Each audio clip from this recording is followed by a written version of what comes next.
At silipin naman natin ang sitwasyon sa unang araw ng tigil pasada ng grupong Manibela mula sa Quezon City. May unang balita live si James Agustin.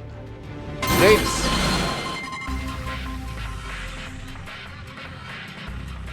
Good morning. Nagsimula na yung programa ng mga miyembro ng grupong Manibela dito sa Commonwealth Avenue sa area ng Philcoa ngayong umaga. 3 araw po ito'y kinasang tigil pasada ng Manibela sa iba't ibang bahagi ng Metro Manila.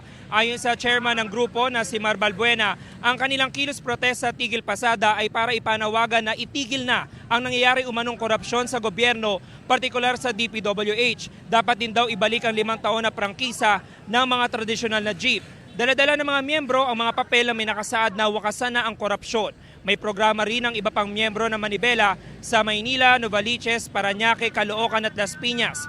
Sa September 21 ay maghahandog daw sila ng libreng sakay sa mga makikisa sa kilos protesta sa Luneta at EDSA.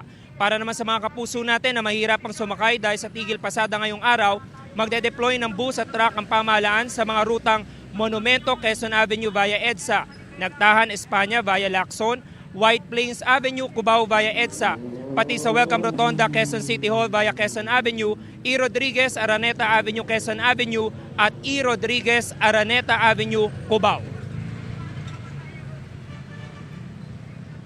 Napakawalang hiya po ng mga nasa gobyerno na to na yung pinagpapaguran at pinaghihirapan ng taong bayan, pinagpapakasasaan lamang nila mga mararangyang buhay na pinagpaguran ng ating mamamayan ay pinangangalandakan pa.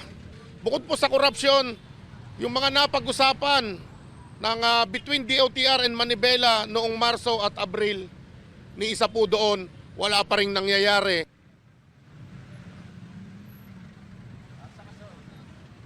Sinusubukan pa po natin na makuha ang panig ng DOTR kaugnay sa sinabi na yan ng Manibela chairperson na si Mar Balbuena. Samantala, Ivan, ipapakita lamang natin yung sitwasyon dito sa area ng Philcoa. May mga pasahero na naghihintay ng mga sasakyan pero ito'y normal na sitwasyon lamang base doon sa monitoring ng City Hall. At sa obserbasyon natin, marami naman yung mga pampublikong sasakyan na bumabiyahe ngayong umaga, partikular yung mga traditional na jeep, modern jeep, bus at mga UV Express. Yun nga lang, dahil rush hour na ay punuan na sa mga oras na ito. May mga nakadeploy din dito na mga tauhan ng MMDA, TTMD para magmando sa daloy ng trapiko. Yan ang unang balita mula rito sa Quezon City. Ako po si James Agustin para sa GMA Integrated News.